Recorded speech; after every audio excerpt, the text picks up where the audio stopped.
We did Women of Battlestar panel at a couple conventions a while back. And it was the first time we'd done it, and it was such a wonderfully liberating, kind of elevating experience. We don't often, particularly in the world of sci-fi, have the ability, even though the strongest women on television are in sci-fi, frankly. We all know that, right? But we don't often, I don't want to ignore this group over here. We don't often, we don't often, oh, do we have people up there? Okay. Yes, oh my gosh, hi. I'm so sorry, we had no idea. Okay, we can see you now. We don't often get to focus a little bit on women, and don't worry, men, you're gonna love it. Last time we did it, we got more male fans than ever, so just hold on. Yeah. We're gonna start out a little bit with some questions for these lovely gals. Hi, thank you so much for being here. I really love the fact that, in the early 2000s, Battlestar Galactica came out with such strong women. Tricia, I know that you have a very close relationship with Katie Sackhoff, but my question is, have the rest of the women of Battlestar Galactica stayed in touch, and how do you all stay in touch now, 20 plus years later? I will start that off. Battlestar became my family. They are my family, and I don't see Grace as much because she lives in Vancouver, but Rekha's now in Los Angeles. Wasn't for quite a few years, I moved to LA not knowing anyone, and Battlestar was my first series, and it was just such an exceptional group of people, and we really did become family. And I know that sometimes sounds cliche to say, but we really did. And we're so close. I don't live in LA right now, although I'm moving back, but to be closer to my family.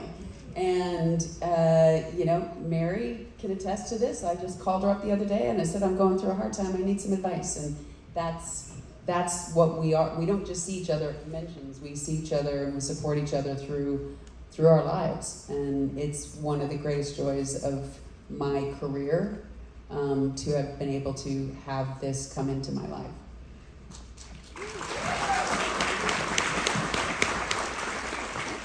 Hi, you all are so hot. Yeah!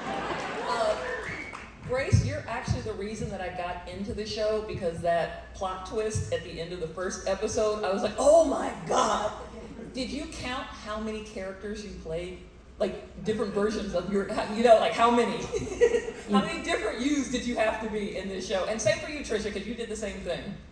I feel I never actually went through and counted them all, because there's like a variety of them in the background, and I think it was it was just easier to. I realized when I started putting a little too much backstory. Let's say there was one character that I felt like didn't make any sense what she was doing, and so I made a backstory, and then when I went to watch it, it still didn't track for me, and so I thought the simplest thing was to kind of keep the eights really generic.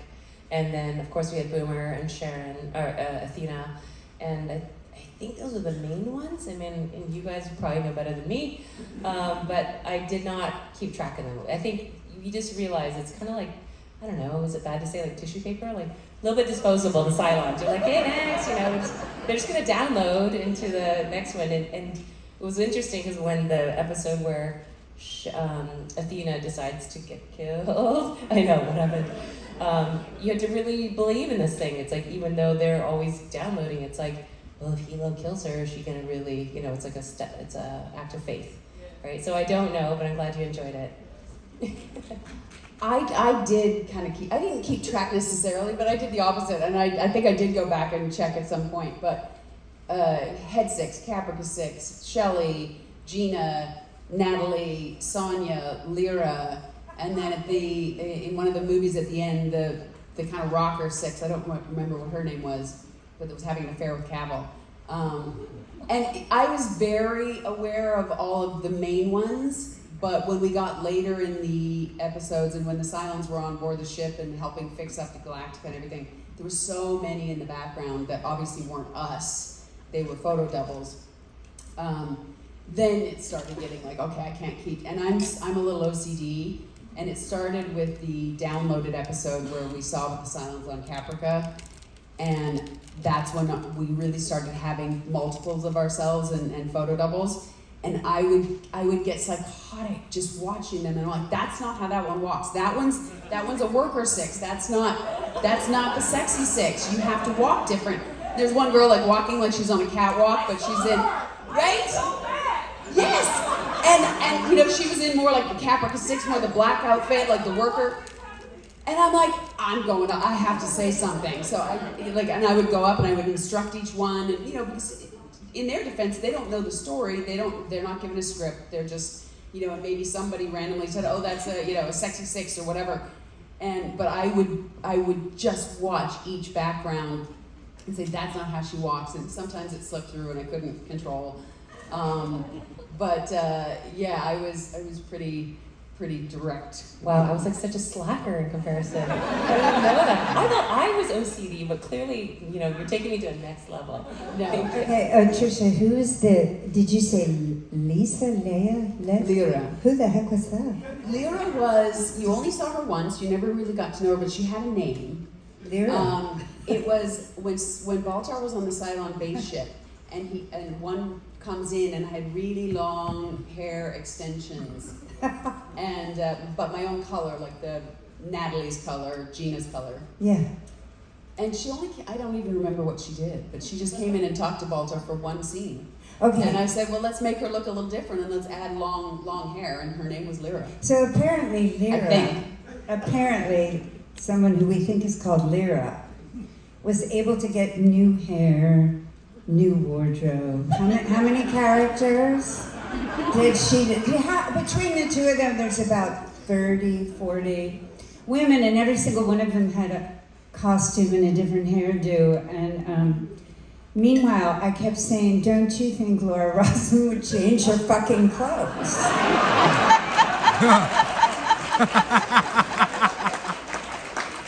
And they kept saying, well, it's an Armani. And I'm like, but even an Armani isn't going to survive this. So eventually got a few pieces. And I could say, but where do the Cylons get their threats? This is so not fair. No. Anyway, I think there. Rekha, you had like there were separate suit too, download tubs for their clothing. Oh, that's what Yeah, I think missed that's what out it was. on. They were downloading outfits. Oh, nobody because would let us, me in the tub. You know, we just had the clothes that we had. I Yes, had until 3 suits, yeah, and even though I went AWOL. spoiler, I hope you've all seen the show. But They even have. We asked. I Okay, asked. okay. Who's we? The royal we. Yeah, even after I went Cylon, I thought, okay, here we go. I get to play like 10 different versions of myself and have all the clothes. No, I got nothing. Same clothes, just the one Tory that you could kill. You know, you're probably wondering, so we've got a panel full of women. What are we talking about? Outfits. and it makes it, to a certain extent, it makes it sound like we're frivolous. We care about what we look like on camera. We don't give a shit. Can't you tell? Look at us. No, not true. We have to work really, really hard, and I'm going to come back to that. I'm going to take one more question for now. Oh, but can I jump in? Yes. While we're talking about clothes, because Yes. I'd love to wrap this topic up. And We're move not on going bigger to, and but go better. ahead. But Yeah. some of you may have noticed my very fine Good idea. t-shirt. Stand up. And voila. And I have 2 more that you will find in the merch store. I have a Women of Battlestar Galactica names and Cylon names. The Cylon look like toaster letters, and then the women are just regular letters. I have them signed by these wonderful women. Just a few of them for a little bit more than the regular price, but you'll find them all in the merch store. If we run out, you can also buy them from me in my link in my bio on Instagram. But they are not only just about the show, they are to support the victims of the wildfires in Los Angeles. So, thank you. Thank you, Rekha. That is so great. Thank you. Okay, one more question here. All right. For now. Obviously, I'm a fan, so let that go. Can I ask you a question first? What's on your head? This little helmet. That is awesome. Did you make that? Whoa! Okay, put it back on. You got the original stylings on. It's Yeah, really that's cool. it. The original series had a lot of great women characters as well. Did you get any inspiration from the original Battlestar Galactica series for your character? I'll start out. I never saw it, and part of it. No. Honestly, this is true. Ron Moore suggested I not, and he said for two reasons. One is obviously my character did not exist in the original series, but he also said, I don't want you to let in at all what was the previous tonality of that show. So I've never seen it. Oh, you need to watch I will. For you. Thank you. You guys have heard this so many times. I grew up without a television, so I didn't see it, even though I would have been very young at the time, but in reruns. I did remember seeing it when I was a little older at like a friend's house when I was a teenager, and I just thought Richard Hatch was so cute. But that's all I knew about the show because I would just see it in passing.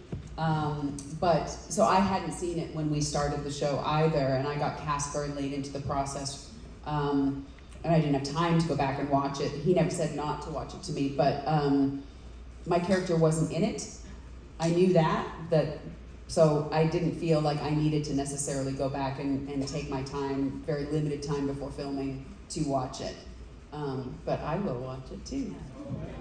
You know, I want to go back a little bit to our clothes. No, I really do. Because after 40 years in this industry, you know, I was getting ready to go to this event, which is remarkable. 3 of us have never been on a cruise ship before in our lives. And it's so incredible. And I'm like, what do I wear? First question. And then I realized when I was sort of meeting everyone and I'm lugging along a suitcase, and then our wonderful friend came up, Jonah, and he's coming with us, and Jonah's got a backpack. And I've got this thing with all these clothes and makeup and face stuff and yada yada. And so and the reason I want to bring it up and I want to talk to these women is that being an actress is, honestly, it's a really hard job.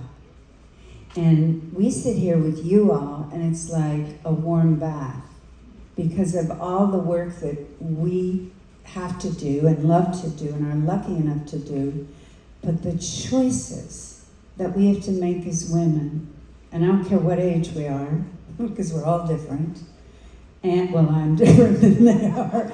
And we're all the same. And they're all the same. One of these is not like the other. But I want to talk a little bit with the ladies to share with you, because I think it's good for you all to know something about what we go through and what women in this industry go through. And I'm not talking about some of the stuff we already know about. I'm talking about some of the more subtle things. Do you know what I mean? Like in Battlestar, for example, the things that women wore were extremely important, whether you were a Cylon or a president, it didn't matter. And the men had uniforms and a t-shirt and a pair of pants. And we were always they were always in wardrobe being fit for the next woman and the next look and the next hair and yada, yada, yada. So there's a whole added layer for women that requires us to be abundantly aware of our look. And these gals are extraordinary at not letting that take away from the character work they do, from the acting they do. And it is something that needs to be, for me, acknowledged here. It is so hard as a woman in Hollywood to just get your work, get to the work, get to the focus, because you've had a zillion people looking at you, changing clothes on you, changing hair on you, changing makeup, changing eyebrows, whatever it is. And meanwhile, the guy came in for 10 minutes and went back to his trailer and has just been waiting and preparing. And then you're barely done with all of that, and you're on the set, and they say action. So I want these gals, do you agree? Oh yeah, Okay. absolutely. So I want you to talk a little bit about it. Grace, you go first. Sure.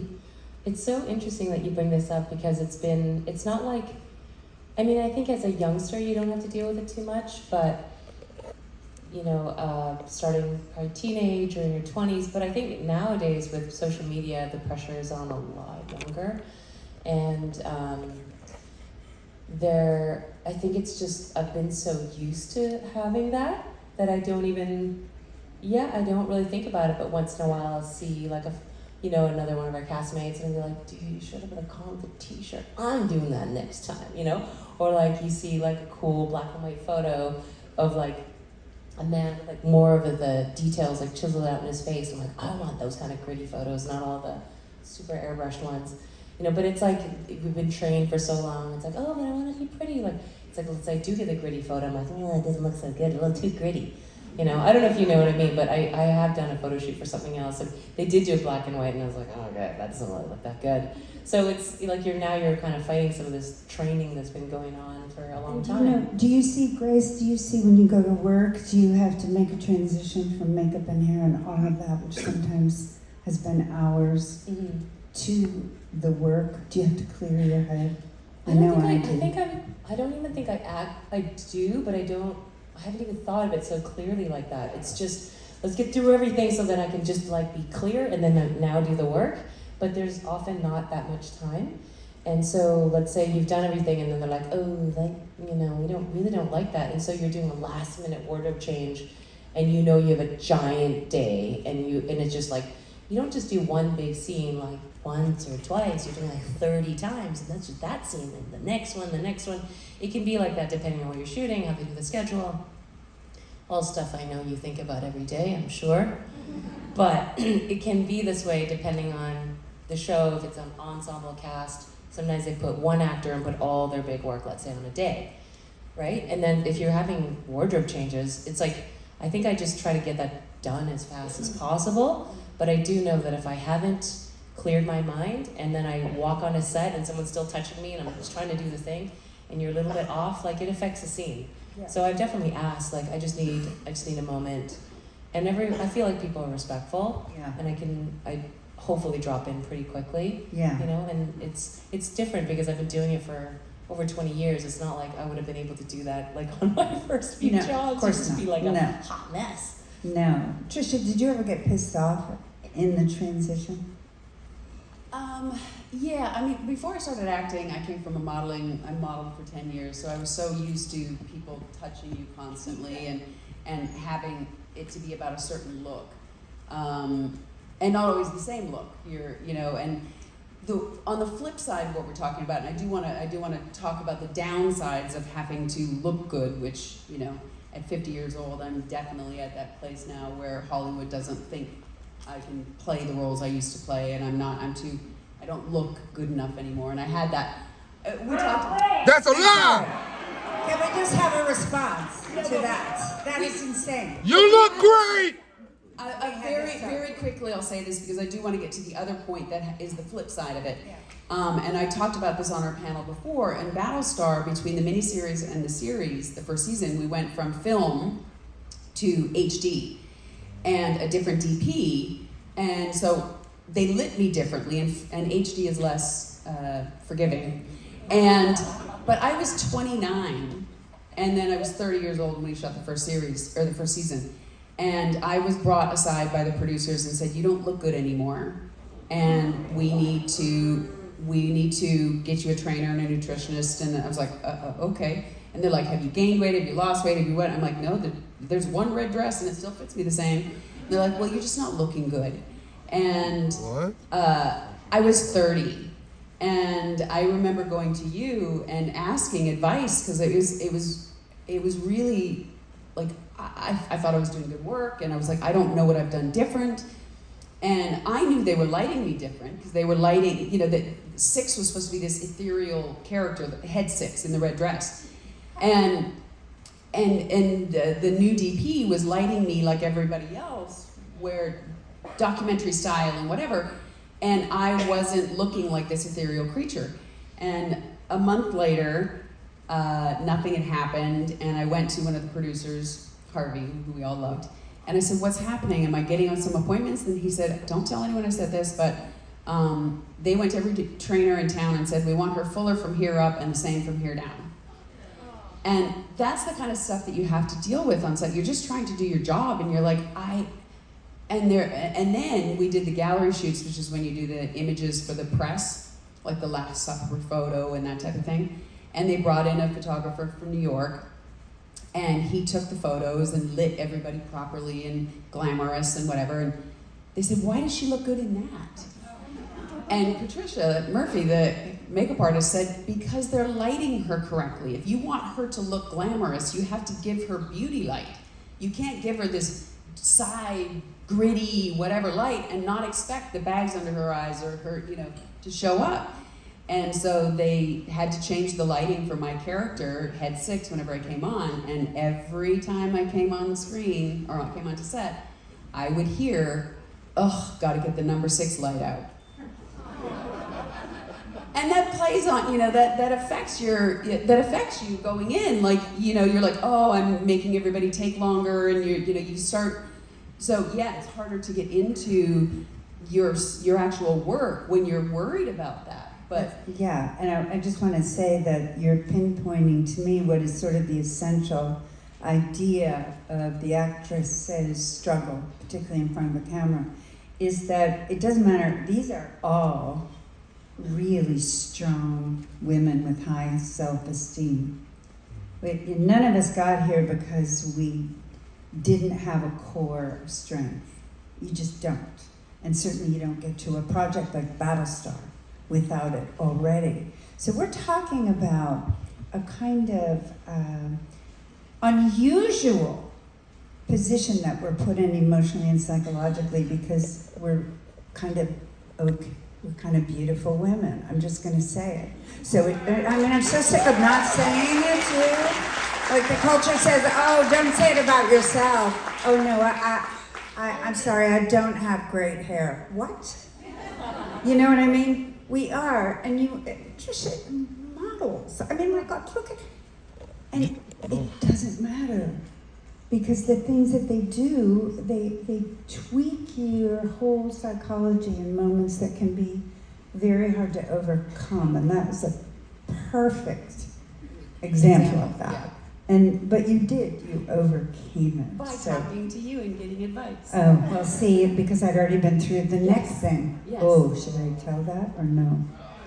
Oh man, I haven't read.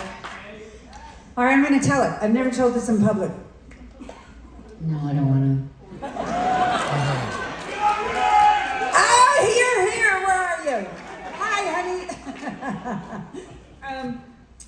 Yeah, okay, so at the beginning of Battlestar, I had a moment. I was on the plane with Billy. That's how early. I wasn't even on the ship yet. I was over in Colonial 1, where you couldn't even get good lighting onto the thing. It was so damn small. So we were doing a scene, and they'd already shot my kind of 3/4. They didn't dare get into a close-up of me because they didn't like me. Hello?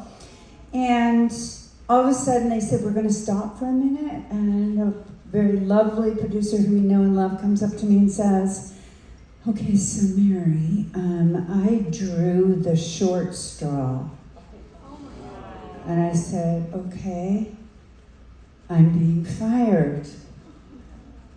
And this little voice in me went, again? No, because I had been once or twice. I have a bit of a temper. So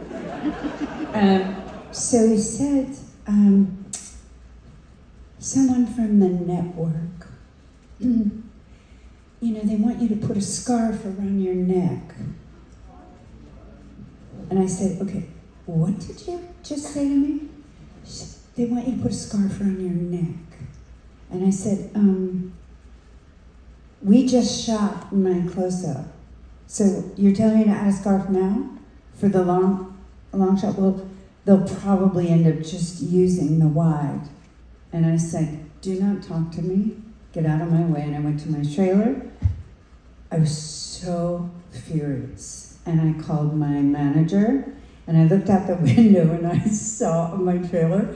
And I saw our producer walking back and forth. I could hear my manager screaming at him through the trailer window.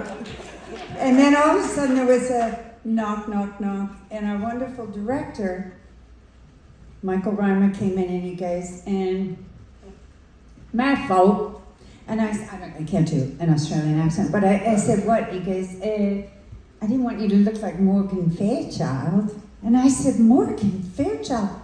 What are you talking about? I'm a woman playing a president. So what did you do? He said, well, I kind of lit you badly.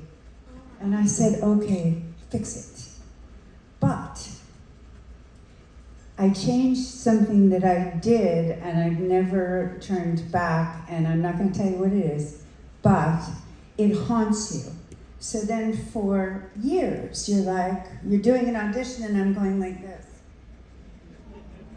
Hi, you hide your body part, or you wear 3 pairs of Spanx because someone mentioned your ass, or I don't know, I'm being kind of wild today. And anyway, that's another story. How about you, Rekha? Do you have any stories, or no? I hope not. I mean, we all have stories. I mean, nothing quite as dramatic as that. I do have, I think the entire time I was on Battlestar,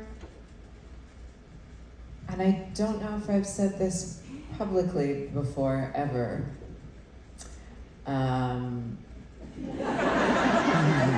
I tried, as ridiculous as this is, but I tried to somehow never get shot with my profile because of comments about my nose. I actually just kept trying to position myself. And how are you supposed to act and like concentrate on your job at the same time? It's ridiculous. So there's that. The good story I have, good but sad and shitty at the same time, is with you. You know, I came onto the show late, and Mary took such good care of me.